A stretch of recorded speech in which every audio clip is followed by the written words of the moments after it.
الحمد لله على إحسانه والشكر له على توفيقه وامتنانه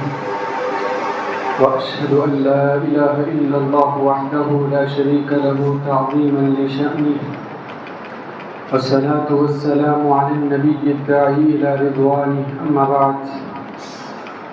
فأعوذ بالله السميع العليم من الشيطان الرجيم من همزه ونفخه ونفثه بسم الله الرحمن الرحيم يا أيها الذين آمنوا اتقوا الله حق تقاته ولا تموتن إلا وأنتم مسلمون يا أيها الناس اتقوا ربكم الذي خلقكم من نفس واحدة وخلق منها زوجها وبث منهما رجالا كثيرا ونساء واتقوا الله الذي تساءلون به والأرحام إن الله كان عليكم رقيبا يا أيها الذين آمنوا اتقوا الله وقولوا قولا سديدا يصلح لكم أعمالكم ويغفر لكم ذنوبكم ومن يطع الله ورسوله فقد فاز فوزا عظيما فإن أحسن الكلام كلام الله وأحسن الهدى هدى محمد صلى الله عليه وسلم وشر الأمور محدثاتها وكل محدثة بدعة وكل بدعة ضلالة وكل ضلالة في النار أعوذ بالله من الشيطان الرجيم بسم الله الرحمن الرحيم ولقد خلقنا الإنسان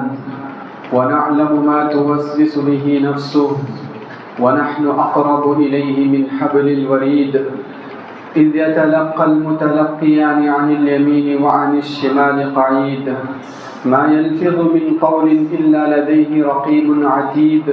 وجاءت سكرة الموت بالحق ذلك ما كنت منه تحيد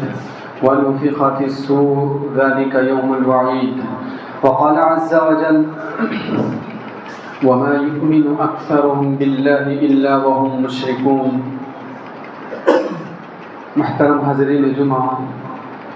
اور پردہ نشین خواتین اسلام،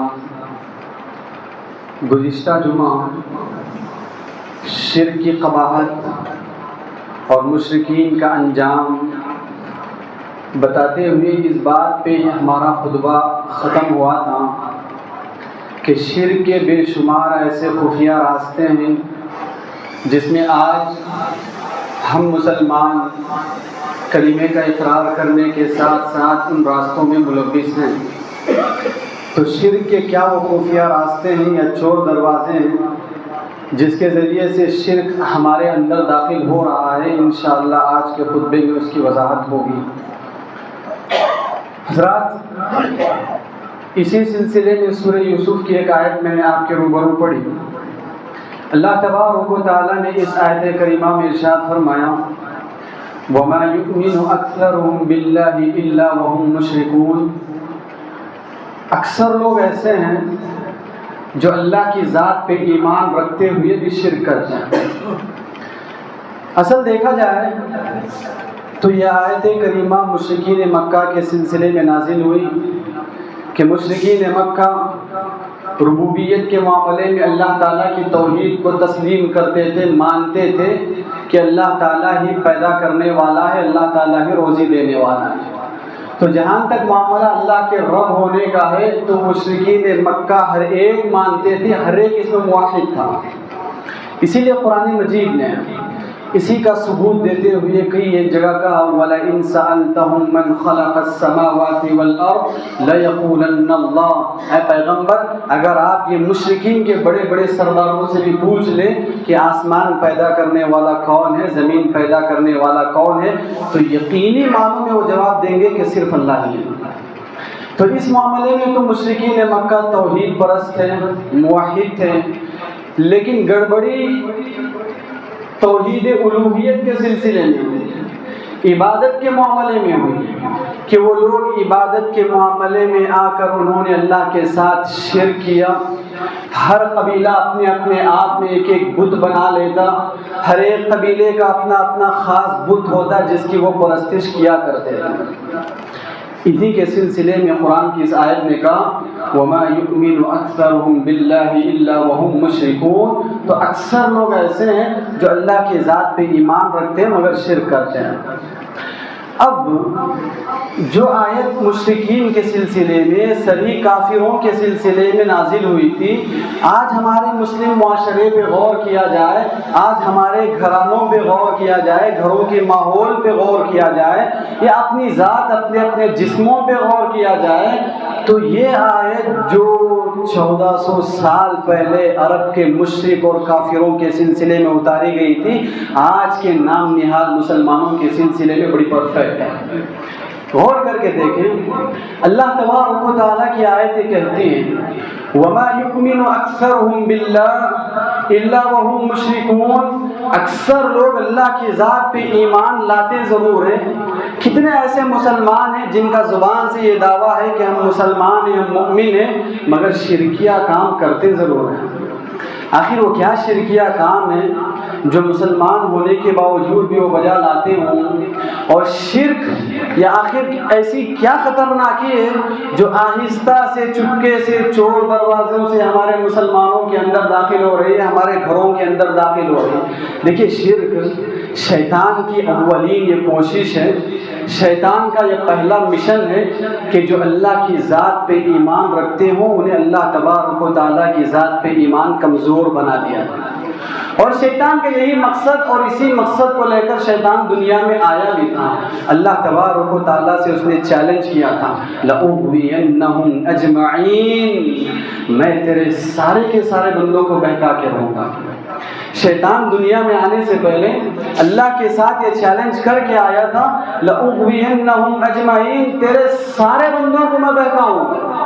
سارے بندوں کو میں راستے سے بھٹکانے کی کوشش کروں گا، إِلَّا عِبَادَكَ مِنْهُمُ الْمُخْلَصِينَ، سوائے وہ تیرے مخلص بندے جو میرے بہکانے کے بعد بھی میرے بہکاوے میں نہ آتے ہو اور اپنی توحید اور اپنے ایمان پہ قائم رہتے ہیں۔ حضرات دیکھیں، شیطان کا جو معاملہ ہے، پیارے نبی صلی اللہ علیہ وسلم نے فرمایا ان الشیطان یجری من الانسان مجرى الدم، انسان کے جسم میں رگوں میں جس طرح سے خون دوڑتا ہے، شیطان اسی انداز سے انسان کے رگ رگ میں دوڑتا ہے۔ انسان کے جسم میں خون جس انداز سے دوڑتا ہے، چلتا ہے، شیطان بھی انسان کے رگ رگ میں اسی انداز سے دوڑتا ہے، اور ہر ممکن یہ کوشش کرتا ہے کہ انسان کو بہکایا جائے اور اپنے رب سے دور کیا جائے، غافل کیا جائے۔ اسی لیے پیارے نبی صلی اللہ علیہ وسلم نے نصیحت کی اپنے امتیوں کو، پیارے نبی نے سمجھایا اپنے امتیوں کو، کہا یا ایھا الناس اتقوا ھذا الشرک فانہ اخفی من دبیب النمل، لوگوں شرک کی خطرناکی سے بچو، شرک سے اپنے آپ کی حفاظت کرو، کیونکہ یہ شرک جو ہے چینٹی چلنے کی جو آواز ہوتی ہے، جو شاید کہ ہم میں سے کسی نے سنی بھی نہ ہو، اس سے زیادہ آہستہ سے شرک تمہارے اندر داخل ہوتا ہے۔ چینٹی کے چلنے کی جو آواز ہے، چینٹی کے چلنے کی جو بھن بھناہٹ ہوتی ہے، شاید کہ آواز ہم نے سنی بھی نہ ہو، اس سے زیادہ آہستہ سے شرک تمہارے اندر داخل ہوگا۔ پیارے نبی نے پہلے ہی متنبہ کیا، پہلے ہی آگاہ کیا، فَإِنَّهُ أَخْفَى مِن دَبِيبِ النَّمْلِ، چینٹی کی بھن بھناہٹ سے بھی ہلکے انداز سے شرک تمہارے اندر گھس جائے۔ حضرات یہ شرک جن راستوں سے یا جن خفیہ راستوں سے، چور دروازوں سے ہمارے اندر داخل ہوتا ہے، اور ہم اپنے آپ کو اہل ایمان کہلاتے ہوئے، اپنے آپ کو اہل اسلام کہلاتے ہوئے بھی، مسلمان اور مومن ہونے کا دعویٰ رکھتے ہوئے بھی ہم کس انداز سے شرک میں پھنسے ہوئے، کیا وہ چور دروازے ہیں؟ اس میں سے ایک سب سے پہلا راستہ، سب سے پہلا عمل یہ کہ آج لوگوں میں شخصیت پرستی بڑی عام ہے۔ آج لوگوں میں شخصیت پرستی بڑی عام ہے۔ شخصیت پرستی کیا چیز ہے؟ کہ کسی انسان کی بات کو اس قدر اہمیت دینا کہ اس کے مقابلے میں رب العالمین کی بات آ جائے، پیغمبر کی بات آ جائے، تب بھی کوئی انکار نہیں، بات ترجیح دی جائے گی تو اسی شخص کی بات ترجیح دی جائے گی، چاہے وہ کوئی ولی ہو، چاہے وہ کوئی پیر ہو، چاہے وہ کوئی بابا ہو، چاہے وہ کوئی مرید ہو، چاہے وہ کوئی عالم اور علامہ ہی کیوں نہ ہو، اگر وہ اپنی زبان سے کوئی بات کہہ دے دیتا ہے اس کے مقابلے میں قرآن کی آیت بھی بول دی جائے ان کے اوپر ذرا برابر اثر نہیں ہونے والا. اس کے مقابلے میں پیارے نبی کی حدیث بھی سنا دی جائے ان کے اوپر ذرا برابر بھی اثر نہیں ہونے والا. بس وہ شخص جو کہہ دے وہی ہم ماننے والے, فلاں امام جو کہہ دے وہی ہم ماننے والے, فلاں حضرت جو کہہ دے وہی ہم ماننے والے, فلاں عالم جو کہہ دے وہی ہم ماننے والے, فلاں پیر اور ولی جو کہہ دے وہی ہم ماننے والے. یہی وہ راستہ ہے جسے شریعت نے شرک کہا کہ اللہ تبارک و تعالیٰ اور اللہ کے پیغمبر کا جو مقام تھا اور شریعت اور شارع جس نے شریعت اتاری تھی اللہ تبارک و تعالیٰ نے, اس کی بات کو چھوڑ کر, اس کی بات کو ٹھکرا کر انسان کی بات کو حیثیت دینا, ایک معمولی سے شخص کی بات کو اہمیت دینا اس کے مقابلے میں, یہ تو واضح شرک ہے, یہ تو واضح شرک ہے. چاہے وہ بات کتنا ہی بڑا متقی انسان کیوں نہ کہہ جائے. آج لوگوں میں مزاج ہے کہ کوئی انسان دل کو بھا جاتا ہے, کسی انسان سے ایڈکٹ ہو جاتے ہیں تو وہ انسان جو کہے وہ صحیح, وہ انسان جو بھی بولے وہ سچ. اسے پلٹ کر پوچھنا تو دور کی بات, اس کی کہی جانے والی باتوں میں سچ ہو کہ جھوٹ ہو یہ ذرا برابر شک بھی دماغوں میں پیدا نہیں ہوتا, ذرا برابر اعتراض بھی دماغوں میں پیدا نہیں ہوتا. بس فلاں نے کہہ دیا تو بات مان لی گئی, وہ سچ ہے. اس کے مقابلے میں اگر قرآن کی آیت پیش کریں تو لوگ کہتے ہیں فلاں حضرت کہاں سے جھوٹ بول سکتے ہیں, فلاں عالم کہاں سے جھوٹ بول سکتے ہیں, فلاں ولی کہاں سے جھوٹ بول سکتے ہیں. دیکھیے یہ جو شخصیت پرستی کا مزاج ہے,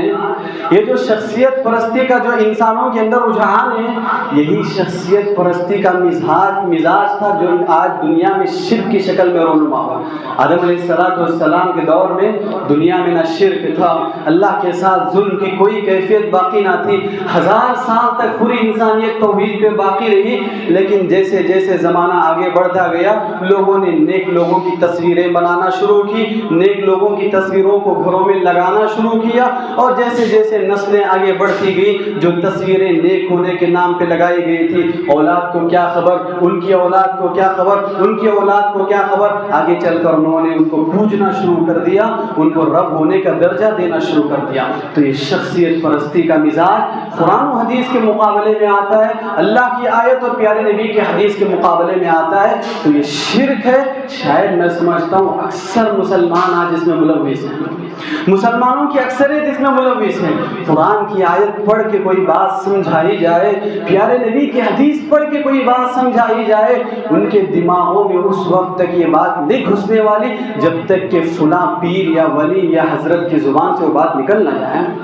حضرات, شرک کے جو چور دروازے ہیں, شرک کے جو خفیہ دروازے ہیں جس میں آج اکثر مسلمان ملوث ہیں, اس میں سے ایک ہے آثار پرستی. اس میں سے ایک ہے آثار پرستی. آثار پرستی کیا ہے؟ فلاں چیز کو متبرک سمجھ لیں, فلاں پتھر بڑا تبرک والا ہے, فلاں جھاڑ بڑی برکت والا ہے, فلاں چیز بڑی برکت والی ہے, فلاں جگہ بڑی برکت والی ہے, فلاں شخص بڑا برکت والا ہے. یہ چیزوں کو, جگہوں کو متبرک سمجھ لینا, برکت والی سمجھ لینا, یہ بھی سراسر شرک ہے.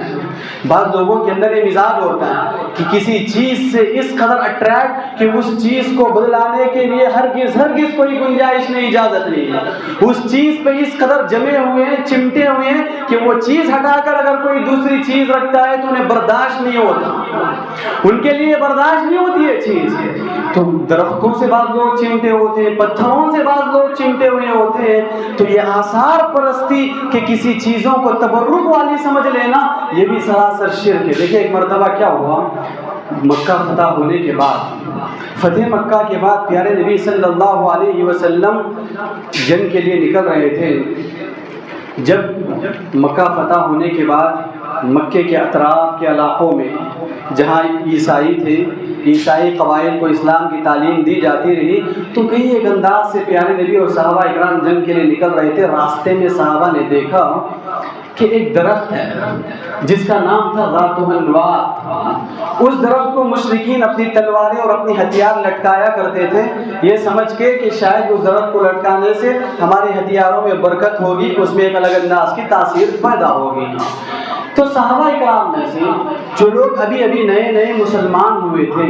جن کے اسلام لائے ابھی 2-3 دن بھی نہ گزرے ہوں، ان کے اندر ابھی جاہلیت کا کچھ مزاج باقی تھا، جاہلیت کے آثار باقی تھے، اسے دیکھ کر پیارے نبی سے کہا اجعل لنا ذات انوات کما لهم ذات انوات، اللہ کے نبی جیسے ان کے لیے وہ درخت ہے ہتھیار لٹکانے کے لیے، ہمارے لیے بھی کوئی درخت متعین کر دیجئے جہاں ہم بھی اپنے ہتھیار لٹکائیں۔ پیارے نبی صلی اللہ علیہ وسلم نے فوراً کہا قلتم کما قال بنو اسرائیل لموسیٰ اجعل لنا الہا کما لهم آلہہ۔ پیارے نبی نے کہا لوگوں ہوشیار رہو، رک جاؤ اپنی اس بات پہ، آج تم نے ویسی ہی بات کی جو بات کہ بنی اسرائیل نے موسیٰ سے کہا تھا۔ بنی اسرائیل جب موسیٰ علیہ السلام کے ساتھ کسی قبیلوں سے گزر رہی تھی، دیکھا کہ وہ لوگ بت پرستی کر رہے ہیں، وہ لوگ الگ الگ معبودوں کی عبادت کر رہے ہیں، انہوں نے موسیٰ علیہ السلام سے کہا تھا اے موسیٰ کتنا ہی اچھا ہے کہ ہمارے بھی بے شمار معبود ہوتے ہیں، اے موسیٰ ایک ہی رب کی کیا بندگی کریں، کتنا ہی اچھا ہوتا ہمارے بھی کئی ایک معبود ہوتے، تو ہمارے لیے بھی ایسے کوئی ایک معبود بتا دیجئے۔ تو پیارے نبی نے ان سے کہا یہ جو آثار پرستی تم نے کہی کہ ایک درخت ہمارے لیے متعین کر دے جس میں اپنے ہتھیار لٹکا سکے، یہ ویسی ہی بات ہے جو بات کہ بنی اسرائیل نے موسیٰ سے کہا تھا کہ الگ الگ معبود بناؤ ہمارے لیے، الگ الگ معبود متعین کرو ہمارے لیے۔ تو حضرات یہ آثار پرستی، چیزوں کو متبرک سمجھ لینا یا چیزوں کو اس طرح جم جانا، چمٹ جانا کہ اس کے مقابلے میں دوسری چیز ناقابل برداشت ہو، یہی چیز شرک کا دروازہ کھولتی ہے۔ شاید اس میں بھی اکثر مسلمان ملوث قرآن نے کہا وَمَا يُؤْمِنُ أَكْثَرُهُمْ بِاللَّهِ إِلَّا وَهُمْ مُشْرِكُونَ، کتنے ایسے لوگ ہیں جو ایمان لانے کے ساتھ ساتھ شرک کرتے ہیں۔ دیکھیے پتھروں کو جو تبرک مان لیا جاتا ہے، پتھروں کو جو بابرکت مان لیا جاتا ہے، کیونکہ کئی لوگوں کو ایسے دیکھنے ملتا ہے مسلمان ہونے کے ساتھ ساتھ اپنی انگوٹھیوں میں ایسے ایسے کنکر لگائے ہوئے ہوتے ہیں جو کنکر کے یا تو تعویذ کی شکل ہوتی ہے، جو کنکر یا تو کسی درگاہ کی خاص ہوتی ہے، جو کنکر یا کسی پیر یا ولی کا دیا ہوا خاص ہوتا ہے، اس پتھر کو لگا کر یہ عقیدہ ہوتا ہے کہ جب سے یہ انگوٹھی پہنی گئی میرے ساتھ سارا کا سارا معاملہ اچھا ہی ہوا، جب سے میں نے وہ انگوٹھی پہنا میرے ساتھ سارے کے سارے معاملات آسان ہوئے۔ ان پتھروں کے ساتھ یہ عقیدہ رکھنا جو عقیدہ کے رب العالمین کے ساتھ ہے وَإِن يَمْسَسْكَ اللَّهُ بِضُرٍّ فَلَا كَاشِفَ لَهُ وَإِن يُرِدْكَ بِخَيْرٍ فَلَا رَادَّ لِفَضْلِهِ، اگر وہ نقصان پہنچانا چاہے تو کوئی ٹالنے والا نہیں، اگر وہ بھلائی چاہے تو کوئی نقصان پہنچانے والا نہیں۔ یہ پتھروں کو رکھ کے یہ مزاج، یہی تو شرک ہے، یہ سراسر شرک ہے جو آج ہمارے اکثر مسلمانوں کے اندر پایا جاتا ہے۔ تبرک کے نام پہ نام بدلنے سے شرک بدل نہیں جاتا ہے، شرک کا نام بدلنے سے شرک اپنا حکم نہیں بدل لیتا ہے۔ تو یہ چیز انسانوں کے اندر شرک جو تبرک کے شکل میں پائی جا رہی ہے، اس سے رکنے اور دوسروں کو روکنے کی بھی بڑی ضرورت ہے۔ دیکھیے اللہ کے نبی صلی اللہ علیہ وسلم کے دور میں ایک درخت تھا جس درخت کے نیچے پیارے نبی صلی اللہ علیہ وسلم نے صحابہ اکرام سے بیعت لی تھی، صحابہ اکرام سے بیعت لی تھی اس درخت کے نیچے۔ پیارے نبی کی وفات ہوئی تو جب بھی مکے مدینے کے راستے سے صحابہ اکرام گزرتے، اس درخت کے پاس سے جب بھی گزرتے وہاں رک کے 2 رکعت نماز ادا کرتے، کیونکہ پیارے نبی نے اس درخت کے نیچے صحابہ سے بیعت لی تھی، اور اسی درخت کے نیچے آسمان سے وحی آئی تھی کہ جتنے لوگوں نے بیعت کی ہے سب کے سب جنتی ہیں، سب کے گناہ معاف ہیں۔ تو صحابہ اکرام وہاں 2 رکعت نماز پڑھ کے گزرا کرتے تھے۔ عمر بن خطاب رضی اللہ عنہ نے دیکھا کہ صحابہ کا جو یہ مزاج ہے کہ وہاں رک کے 2 رکعت نماز پڑھ کے جانا، ان کے اندر علم ہے، ان کے اندر سمجھ ہے، ان لوگوں نے نماز تک اکتفا کیا، شاید آئندہ آنے والی نسلیں کہیں اس درخت کی پوجا نہ کر لیں، اس درخت کی پرستش نہ کر لیں۔ حضرت عمر بن خطاب رضی اللہ عنہ نے اس درخت کو اکھاڑ پھینکا، نکال دیا تاکہ آئندہ آنے والے لوگوں کے لیے فتنہ نہ بن سکے۔ تو ایسے لوگوں ایسی چیزوں سے اعتراض کرنا، ایسی چیزوں سے بچنا میرے اور آپ کے ایمان کی حفاظت کے لیے بہت ضروری ہے۔ حضرات شرک کے خفیہ راستوں میں ایک سب سے بڑا راستہ یہ بھی ہے ستارہ پرستی۔ ستارہ پرستی اکثر مسلمانوں کو یہ کہتے ہیں، یہ سنا جاتا ہے فلاں کا ستارہ بڑا مضبوط ہے، فلاں کا ستارہ بڑا مضبوط ہے، یہ فلاں کا ستارہ کمزور ہے۔ اگر کوئی بار بار بیمار پڑا تو کہا جاتا ہے اس کا ستارہ کمزور ہے، کوئی حادثات سے بچ نکلا کہا جاتا ہے اس کا ستارہ بڑا مضبوط ہے۔ یہ جو ستارہ پرستی کا جو مزاج ہے یہ بھی سراسر شرک ہے، جو آج اکثر مسلمانوں کی زبانیں کہتے ہوئے سنا جاتا ہے۔ دیکھیے ستارے کے اندر یہ تاثیر ماننا کہ فلاں ستارے کے اندر یہ تاثیر ہے، فلاں ستارے کے اندر یہ اختیار ہے کہ اس کی وجہ سے نقصان ہوتا ہے، نفع پہنچتا ہے، ستارہ مضبوط ہے تو یہ صحت و تندرست ہے، ستارہ کمزور ہے تو یہ بیماریوں کا شکار ہے، یہ کھلم کھلا شرک ہے جس میں اکثر مسلمان ملوث ہیں۔ وما یؤمن اکثرهم باللہ الا وهم مشرکون، اکثر مسلمان اللہ کی ذات پہ ایمان ہونے کا دعویٰ کرنے کے ساتھ ساتھ شرک کرتے ہیں۔ حضرات یہ ستارہ پرستی انجانے میں، بے شعوری کے عالم میں کہاں ہمارے اندر داخل ہوتی ہے کہ شادیوں کے لیے جو لوگ رقعے بنواتے ہیں اس رقعے میں جہاں لوگ لڑکی کا نام لکھانے سے اعتراض کرتے ہیں، بچی کا نام لکھانے سے بچتے ہیں، وہاں یہ لفظ لکھایا جاتا ہے دختر نیک اختر۔ اکثر رقعوں میں دیکھنے کو ملتا ہے دختر نیک اختر۔ یہ دختر نیک اختر جو لفظ لکھایا جاتا ہے، اختر وہ ستارے کا نام ہے، اس کا مطلب یہ ہے کہ یہ وہ لڑکی ہے جس کا ستارہ بڑا نیک ہے۔ اس کا یہ مطلب ہے کہ وہ لڑکی ہے جس کا ستارہ بڑا نیک ہے۔ تو رقعہ بنانے والا یہ لکھ دیتا ہے اور ہم مسلمان کمزور ایمان والے جنہیں احساس نہیں ہوتا، معلوم نہیں ہوتا اس کا معنی و مطلب کیا ہے، اس کے ذریعے سے رقعے چھاپ دیتے۔ نہ جانے شرک ہمارے ہاتھوں میں آیا اور ہم اپنے ہاتھوں سے اسی شرک یا جملے کو نہ جانے کتنے گھروں میں تقسیم بھی کراتے ہیں۔ تو یہ لفظ جو دختر نیک اختر لکھایا جاتا ہے یہ سراسر شرک ہے جو ستارہ پرستی اور ستاروں کے اندر تاثیر ہونے کا عقیدہ اپنے اندر پیدا کرتا ہے۔ حضرات شرک کے جو خفیہ راستے ہیں ان راستوں میں سے ایک راستہ ہے بدشگونی، بدفعلی، عام الفاظ میں کہا جائے نحوست کا عقیدہ۔ فلاں انسان منحوس، فلاں جگہ منحوس، فلاں دن منحوس، فلاں کام منحوس، فلاں دن ہم کام شروع نہیں کرتے، فلاں دن ہم فلاں کام نہیں کرتے، فلاں نظر آ جائے تو ہم فلاں کام نہیں کرتے۔ چیزوں کو، جانوروں کو، جگہوں کو، دنوں کو، لوگوں کو منحوس ماننا یہ بھی سراسر شرک ہے۔ پیارے نبی نے تکرار کے ساتھ کہا الطیرۃ شرکن، الطیرۃ شرکن، الطیرۃ شرکن۔ لوگوں یہ جو بدشگونی لی جاتی ہے کہ فلاں کی وجہ سے فلاں ہو گیا، راستے میں گزر رہے بلی نے راستہ کاٹ دیا، واپس آ گئے کہ اب کام اچھا نہیں ہوگا، باہر نکلے گھر والوں نے پوچھ لیا کہاں جا رہے ہیں، اب پوچھ لیا کام نہیں ہوتا ہے واپس آ گئے۔ یہ جو منحوسیت ہے، یہ جو عقیدہ ہے، یہ جو خیال ہے کہ گھر پہ الو بیٹھ کے آواز کر دیا کوئی مصیبت آنے والی ہے، ہم فلاں دن ہے فلاں دن کام شروع کرے تو برکت نہیں ہوتی ہے فلاں کام میں، یہ جو خیالات ہیں یہ سارے کے سارے کام شرک ہیں، اس میں بھی اکثر مسلمان ملوث ہیں۔ یہ جو بدشگونی لوگوں کے اندر عام ہوتی ہے، تھوڑی تھوڑی بات پہ، چھوٹی سی چھوٹی چیز پہ لوگ لے کے تصور کر جاتے ہیں شاید کام اب نہیں ہوگا، شاید کام نہیں ہوگا، یہ آ گیا شاید کام نہیں ہوگا، فلاں ہو گیا شاید کام نہیں ہوگا، فلاں دکھ گیا شاید کام نہیں ہوگا، فلاں مہینہ ہے شاید کام۔ جاہلیت میں شوال کے مہینے کو بھی بڑا منحوس سمجھا جاتا، سفر کے ساتھ ساتھ شوال کے مہینے کو بڑا منحوس سمجھا جاتا تھا کہ اس مہینے میں اگر شادیاں کریں تو شادیاں نبھتی نہیں ہیں، شادیاں کامیاب نہیں ہوتی ہیں، رشتے کامیاب نہیں ہوتے۔ پیارے نبی صلی اللہ علیہ وسلم نے اسی عقیدے کو توڑنے کے لیے، اسی عقیدے کا خیال لوگوں کے دلوں سے ہٹانے کے لیے مائی عائشہ صدیقہ رضی اللہ عنہا سے شادی کی، تو اسی مہینے میں شادی کی۔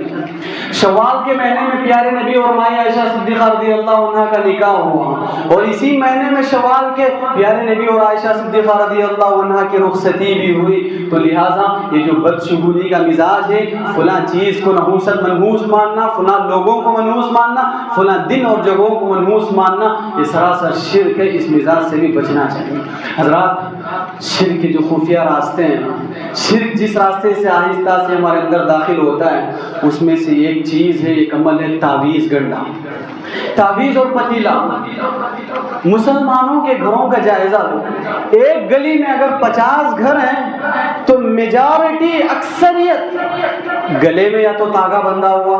ہاتھ میں یا تو دھاگا بندھا ہوا، کمر میں دھاگا بندھا ہوا، پیر میں دھاگا بندھا ہوا، نہ جانے کہاں کہاں دھاگے بندھے ہوئے ہیں، اور اس دھاگے پہ اس قدر اعتماد، اس قدر یقین کہ اس دھاگے کے اندر وہ تاثیر ہے کہ یہ دھاگا ہاتھ میں، پیر میں باندھ لیا گیا، گلے میں باندھ لیا گیا تو یہ بیمار نہیں پڑتا ہے، جب سے پہلے بہت بیمار تھا، جب سے یہ باندھا گیا ہے وہ بیماری سے بچا ہوا ہے۔ نعوذ باللہ، اس دھاگے کے اندر جو دھاگا کہ آدمی بآسانی توڑ دے سکتا ہے، پھینک دے سکتا ہے، اس کے اندر اتنی بڑی طاقت اور اتنا بڑا عقیدہ کہ رب العالمین نفع و نقصان کا مالک ہے، اس کو چھوڑ کے وہ پہن کر یہ عقیدہ رکھنا، یہ خیال رکھنا کہ اس کے اندر اختیار ہے، اس کی وجہ سے نفع و نقصان ہوتا ہے، یہ بھی سراسر شرک ہے۔ من علق تمیمۃ فقد اشرک، پیارے نبی نے کہا لٹکنے والی چیز اگر کسی نے پہنا اس نیت سے کہ یہ نفع نقصان اس میں موجود ہے تو وہ سراسر شرک ہے، وہ سراسر اللہ کے ساتھ ظلم ہے۔ کتنے مسلمانوں کے گھرانے ہیں جو آج تعویذوں کے شکار ہیں، اور نعوذ باللہ یہ کہتے ہوئے بیجا نہ ہوگا تعویذ دینے والے بھی یہی لوگ ہوں گے، تعویذ دینے والے اور تعویذ کی رہنمائی کرنے والے بھی یہی لوگ ہوں گے جو اپنے آپ میں جبہ کبا پہنے ہوئے ہوں گے، اپنے آپ میں داڑھی رکھے ہوئے ہوں گے، اپنے آپ میں ٹوپیاں لگائے ہوئے ہوں گے، لوگوں میں، معاشرے میں، گاؤں اور بستی میں بڑے مشہور ہوں گے عالم و علامہ کے نام پہ۔ یہ لوگ اپنی سرٹیفکیٹ اور اپنے عالم ہونے کو سامنے رکھتے ہوئے لوگوں میں شرک کا مزاج عام کرتے، شرک پھیلاتے ہیں اور تعویذ اور پتیلے لوگوں میں دیتے ہیں۔ یاد رکھنا یہ لوگ اپنا پیٹ پالنے کے لیے ہمارا شرک، ہمارا ایمان لوٹتے ہیں، یہ لوگ اپنا گھر چلانے کے لیے ہمارا عقیدہ لوٹتے ہیں، اور ہمیں احساس نہیں ہوتا۔ جو میں نے شروع میں کہا شخصیت پرستی کے نام پہ حضرت نے کہہ دیا تعویذ لگانا یہ، دھاگا باندھنا یہ، باندھ لیا گیا، ان کا بزنس چل گیا، ہمارا ایمان چلا گیا، ان کا گھر چل گیا، ہمارا ایمان لٹ گیا، اور ہمیں احساس نہیں ہوتا۔ اور افسوس تو اس کی یہ بات ہے کہ گھر کے بڑے بڑے افراد نہ جانے وہی لوگ، صرف وہی لوگ نہیں جو خبر پرست ہیں، درگاہ پرست ہیں، اچھے اچھے موحدین کے گھرانوں میں بھی نام بدل بدل کے تعویذ پایا جاتا ہے، نام بدل بدل کے تعویذ پایا جاتا ہے۔ گھر میں ناریل لٹکا ہوا، نیمبو لٹکے ہوئے، کپڑے لٹکے ہوئے، دکانوں میں تغرے لٹکے ہوئے، شرکیہ باتیں لٹکے ہوئی، شرکیہ اقوال لٹکے ہوئے، اور تعویذوں میں نہ جانے کیا کیا لکھ کے باندھا گیا۔ اور یاد رکھنا بعض لوگ اس انداز سے بھی دھوکہ دیتے ہیں تعویذ کے نام پہ، یہ تعویذ کوئی معمولی چیز نہیں، اس میں قرآن کی آیتیں لکھی گئی ہیں۔ تعویذ اگر دھاگا باندھے تو شرک ہے، اس میں قرآن کی آیتیں لکھی گئی ہے، بول کے ہمارا ایمان لوٹتے ہیں۔ یاد رکھنا اگر اس میں قرآن کی آیتیں ہی لکھی گئی ہیں تب بھی وہ ناجائز ہیں، نہ پیارے نبی نے اس کی اجازت دی، نہ اللہ تبارک و تعالیٰ نے اس کی اجازت دی ہے۔ گرچہ کہ سراسر قرآن ہی کی آیتیں لکھی گئی ہیں، اس میں قرآن ہی کی آیتیں موجود ہیں، تب بھی یہ چیز ہرگز ہرگز لٹکایا نہیں جا سکتا ہے، چاہے وہ گلے میں ہو، ہاتھ میں ہو، کمر میں ہو، پیر میں ہو۔ یہ تعویذوں کا مزاج آج ہمارے مسلمانوں کے اندر پایا جاتا ہے، اور ہم اسے شرک بھی نہیں سمجھتے، اللہ کے ساتھ ظلم بھی نہیں سمجھتے۔ تو لہٰذا ان تعویذوں سے بچا کریں۔ یہی دھاگا جو گلے میں باندھا جاتا ہے، یاد رکھنا کل روز قیامت یہی پھانسی کا پھندا بنے گا۔ چاہے ہم کوئی بھی عذر بیان کر کے، کوئی بھی بہانہ کر کے اس کو گلے میں لگا لیتے ہیں، بیماری کا بہانہ کر کے ہو، کوئی اور مشکل کا بہانہ کر کے ہو، یہی گلے میں لگا ہوا تعویذ اور یہی گلے میں بندھا ہوا دھاگا کل روز قیامت پھانسی کا پھندا بنے گا، یہی اجدے کی شکل میں اللہ تبارک و تعالیٰ کی عدالت میں آئے گا۔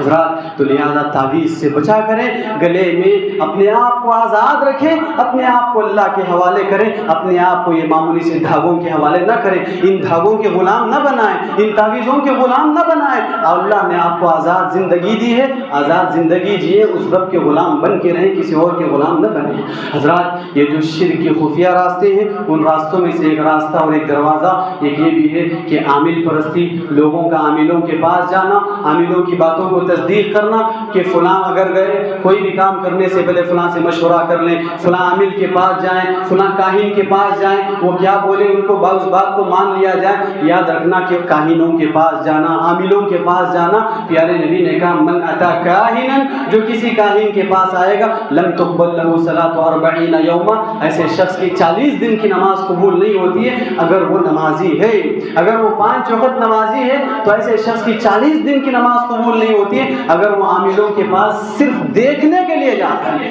ماننے کے لیے صرف دیکھنے کے لیے لیے جاتا ہے 40 دن کی نماز قبول نہیں ہوتی۔ ہاں اگر کوئی جائے وہ جو بولے اس بات کو مان لے، تسلیم کر لے، تو پیارے نبی نے کہا فقد کفر بما انزل علی محمد صلی اللہ علیہ وسلم، وہ سراسر کافر ہے،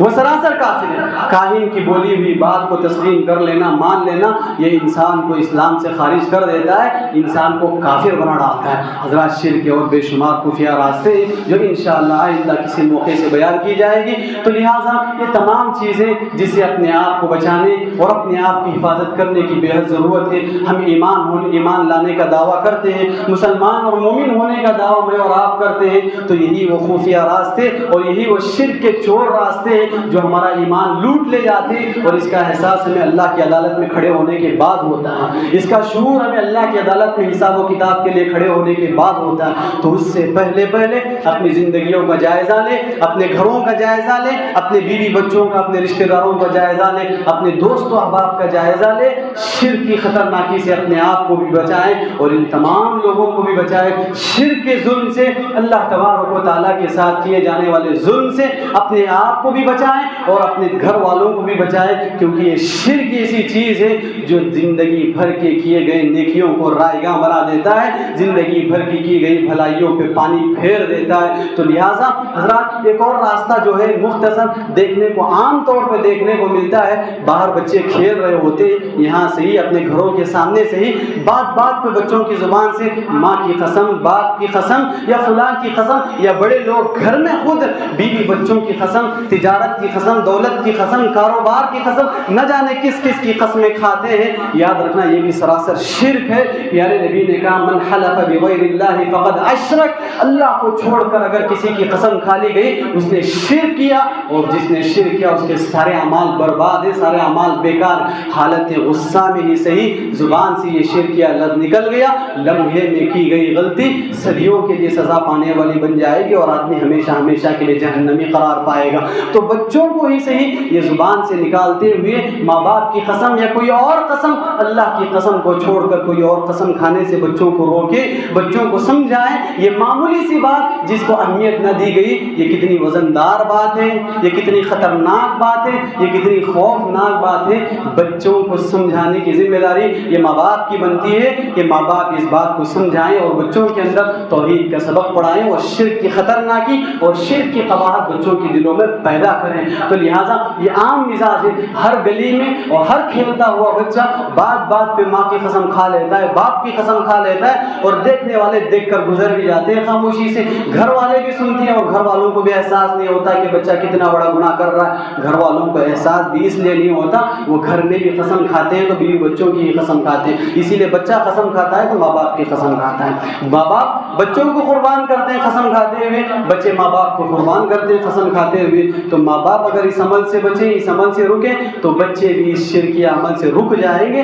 اور اپنے آپ کی حفاظت کر لیں گے۔ تو شرک یہ بڑا خطرناک جرم ہے، یہ بڑا خطرناک گناہ ہے، جس کے سلسلے میں اللہ تعالیٰ نے واضح طور پہ کہہ دیا ان اللہ لا یغفر ان یشرک بہ، شرک کر لیا گیا تو اللہ تعالیٰ کسی بھی صورت معاف نہیں کرے گا الا یہ کہ انسان سچے دل سے توبہ کر لے مرنے سے پہلے۔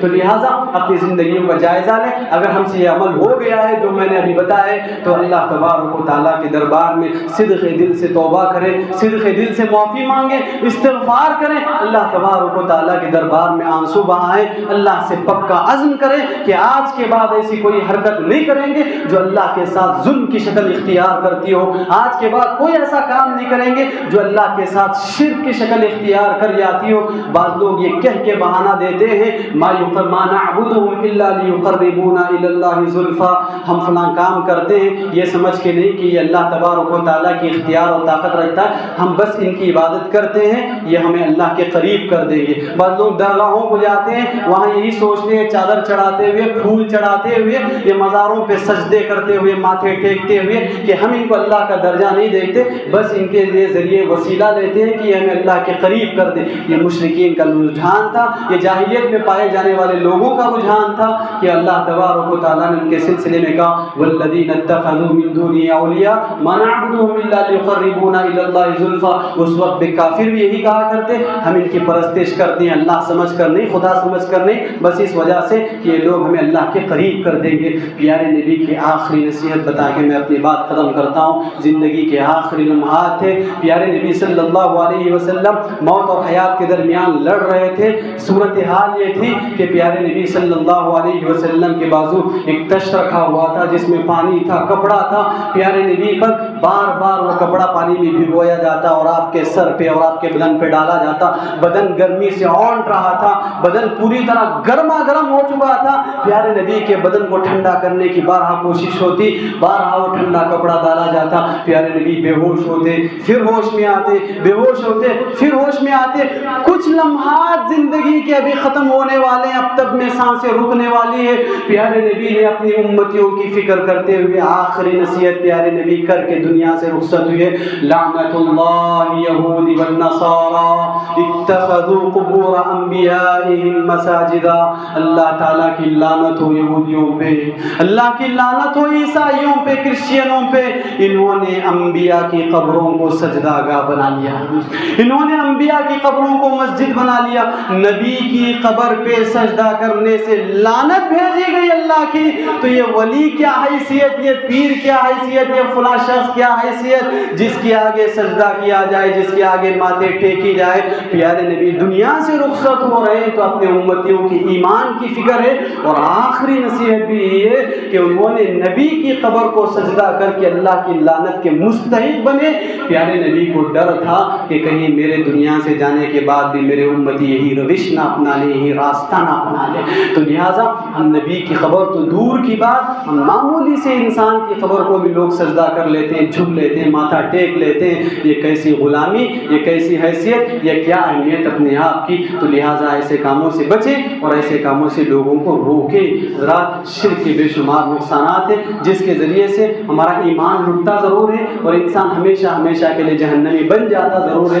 اس کے ساتھ ساتھ دنیا میں بھی بہت سارے نقصانات ہیں. شرک کرنے والے کا دنیا میں کیا انجام ہوتا ہے, دنیا میں کیا نقصانات کا وہ مستحق ہوتا ہے, کیا نقصانات اسے پہنچتے ہیں دنیا میں رہتے ہوئے, انشاءاللہ آئندہ خطبے میں بتائی جائے گی کہ شرک کی وجہ سے کیا کیا نحوستیں ہماری زندگیوں میں چھا جاتی ہیں. تو لہٰذا اس بار کی طرح اگلی بار بھی کوشش کریں کہ اذان سے پہلے مسجد میں حاضر ہوں تاکہ شرک کی نحوست, شرک کی قباحت اور شرک کی خطرناکی کو پوری طرح اپنے دلوں میں بٹھائیں اور اپنے دلوں میں بٹھا کر ایسے شرک کے چور دروازوں سے اپنے آپ کی حفاظت کر سکیں. دعا رب العزت سے اللہ تبارک و تعالی ہمارے عقیدہ و ایمان کی حفاظت فرمائے. اللہ تبارک و تعالی شرک کے تمام چور دروازوں سے, خفیہ دروازوں سے میری اور آپ کی حفاظت فرمائے. اللہ تبارک و تعالی اپنے آپ پہ ظلم کی جتنی شکلیں ہیں اللہ تعالی تمام صورتوں, تمام شکلوں سے میری اور آپ کی حفاظت فرمائے. اللہ تبارک و تعالی جب تک اس دنیا میں رکھے صحیح اسلام اور ایمان پر باقی رکھے. اللہ تعالی اس دنیا میں ایسے لوگوں سے ہماری حفاظت کرے جو ہمارا ایمان لوٹنے کے لیے بیٹھے ہوں, ہمارا عقیدہ لوٹنے کے لیے بیٹھے ہوں. اللہ تبارک و تعالی ایسے لوگوں سے ہمیں بچائے رکھے. جب ہمارا خاتمہ ہو تو کلمہ توحید لا الہ الا اللہ پر ہو. اللہم آمین. وآخر دعوانا الحمد للہ رب العالمین.